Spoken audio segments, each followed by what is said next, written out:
Welcome back to Salty Spitoonz TV Week 4, Episode 4. You got your commish, your co-commish, you got Mama Kelsey, and our special guest, Taylor Swift herself, visiting for, I guess, Travis Kelsey, if you can see him on the PowerPoint slide. But She's basically, we got everywhere. a packed, she's everywhere. We got a packed show. We're going to go pretty quickly on this one, just like hit main bullet points. Your commission, co-commish, gotta watch that Lions game we're reporting at We on got to watch Thursday, our 7 Christian Watson o'clock. stocks, Dude, we gotta watch it stunk there.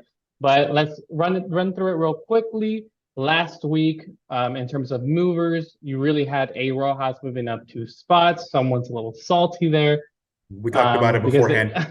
Co-commish was not like this. co-commish was like this. No, but We get it though. I do see. Well, I guess we'll get into that right now. We have a trade that we need to talk about, which is why potentially this person might need to be moving down. Culero is the person that we're talking about, but Tony moved up 2 spots. Savage moving down, losing to her sister last week and getting fucking demolished. Nothing on him. It's just fucking A. Just got fucking pummeled. That's really what it came down to. Rookie coming in hot, man, coming out of fucking nowhere, coming out of left field with highest score of last week. Congrats there. And moving him up to fucking number 5, and then Little Chubb moving down 2 spots. I was debating if I should take him out of there, but for now, putting him at 6, he's definitely on thin ice right now. In terms of contenders for the 6th spot, I was also looking at Diego, but that's about it there. You can move on to the next slide. And then Co-commish is a rookie on the slides. Right. But basically transactions this week. Co-commish, you want to go over them? Yeah, so I'll go left to right, no reason, no particular reason, but I guess I'll talk about mine first. Because everybody else had a lot to say about it. Yeah, I got AJ Brown to complete my Eagles mega stack. Picked up Cakers for the nickname, love that. And then Mescal picked up Drum Ford, Zach Moss, Scary Terry. So I guess just a quick thing about the trade on my side. I liked it for me because the mega stack, I just all in on the Eagles, so I want to get as much as I can. I end up thin at running back, but Mostert's been playing out of his mind, and I'm willing to roll the dice. On Mescal's side, you guys saw it. I mean, he got like 15 to 20 points better at 2 running back slots just last week. Got, decent production out of Terry. You expect better weeks from him. And he was fucking like 0.0 something points away from the upset. So I know at first glance, it didn't seem like the kind of trade that made sense to everybody, but that's why you do those kind of deals. It's what I was talking about in the offseason. Sometimes you're going to take a step back to take 2 steps forward. So, I mean, he knows what he's doing. That's the kind of trade he did when he won the championship. When he gave me Dalvin Cook, got Antonio Brown, Antonio Gibson, and CeeDee Lamb. And everybody was like, why would you give up Dalvin? That's why. So that's my soapbox on that. Soapbox. But trade 2 was Culero and Rookie. And Rookie with Rookie. And I don't know. You might have to talk about this because this one I was like, what the fuck? No, I guess I put Culero both times because I was like, I didn't know who was a rookie, honestly, with this trade. No, but seriously, Rookie ended up giving up Kirk Cousins and Kyle Pitts to get George Kittle, Danny Dimes, and D Swizzle, who's been on a fucking looking like the RB1 for the Eagles team. Danny Dimes, who's I guess been getting more comfortable in the offensive scheme. I mean, shit, he has that upside week to week. And then George Kittle, who I think is going to be more of a consistent player.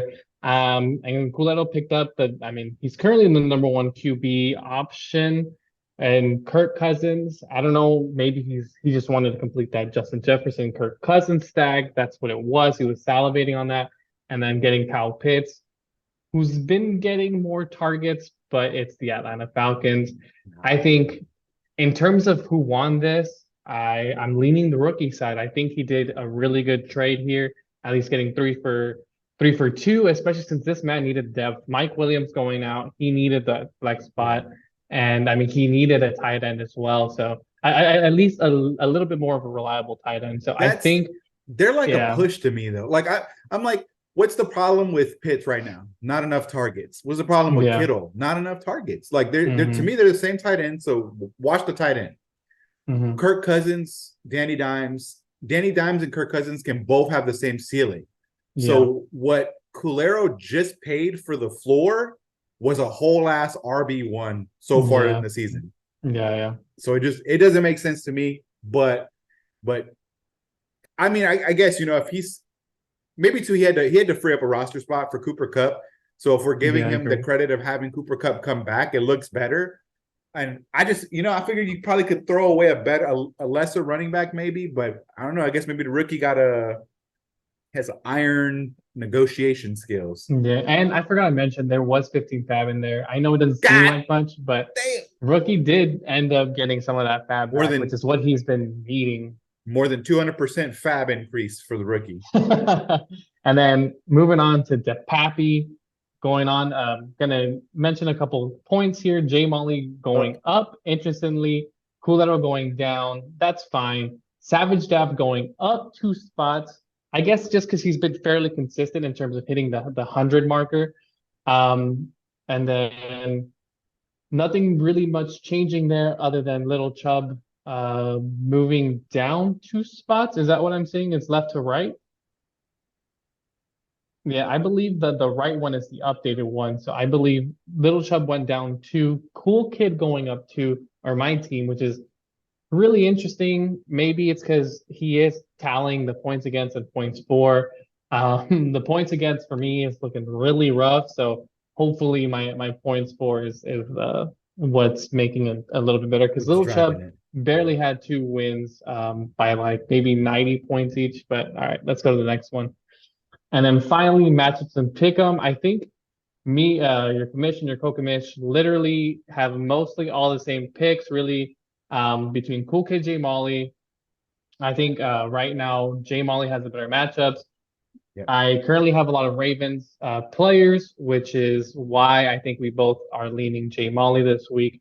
The Ravens currently are playing the Browns, who are currently basically the number one defense versus wide receivers, running backs, and quarterbacks. So, I mean, if that should be self-explanatory there. I hope my team wins and goes off against the Browns and it's a shootout, but we'll have to see there. Cool Little against Tex Mexana. Obviously, you got to pick Tex Mex. Easy. Looking for that 4-0, potentially make it another. Are we gonna see another 10-0 run? Maybe based on the way that these fucking Dolphins are I are playing and 49ers. I think I don't play her until like week like 11 or something. So we could see like another 10-0 run. Yeah. And then next up, this is kind of where we disagree here. Diego versus Mescal Papi. Do you want to emphasize anything there? Anything I'm not seeing as to why Mescal has the favorable matchup there? Um, let me go. I know there was a reason. Give me the reason. Give me the reason. What was I looking at when I fucking did that? Where the fuck? See, too many people have different pictures. The Flying Dutchman. That's right. That's what it was. Yeah. A Rich coming back against the Rams, and it's just not a defense that scares Oh me. yeah. He can get away from the rush with Donald. Mm-hmm. The Giants matchup I like with Ken Walker. That those are the main ones. I mean, there's A Chain against Buffalo. You can run against Buffalo. I think it was probably less about Mescal and really more about the dude that I'm stuck on the wrong week. I'm looking at it right now. So let me get back in the right week because Yeah, yeah. I was like, man, this doesn't make sense. This is not Yeah, making I sense. mean, for me, I really do see Najee against Houston. You can run on them. Jamar Chase. If Burrow's doing well, Jamar Chase is against Tennessee, who you can throw Okay. against. The Really, go Falcons, ahead. Diego against the Yeah. Falcons. The Falcons have been playing solid defense, especially against the hmm pass. He's got two of Yeah, yeah. those. The Watson against Baltimore. Baltimore is a good defense, and hmm then no tight end. So that was what it was. There was Yeah, yeah. and Henry, dude. Henry, I'm worried about seating touches. He had the injury too. I don't Yeah, know. we don't know. I mean, I I don't know think we're what's up with still him. eyeing that pedigree of Henry and expecting those good, I mean, showings, but fuck, I guess. I don't know. I think last week it's because they were facing the Browns and the Bengals aren't that much easier either because I mean you saw what they did to the Rams last Yeah, week. So we'll see if Henry is at least Dunzo. at 80% and at least can do half of what he can do, then I think Diego should be fine. But I do see your point there, especially minus the tight end and seeing if Henry or Lawrence can Henry and Lawrence can show up there. Next matchup, Savage Dev against Culero. Again, Savage Dev has been pretty consistent. I will say Culero has been consistent as well, which was the reason why I did like this matchup. But obviously, since the trade, we'll have to see if it helped or hurt Culero in any way, especially putting Kyle Pitts out there. It's really tough to do.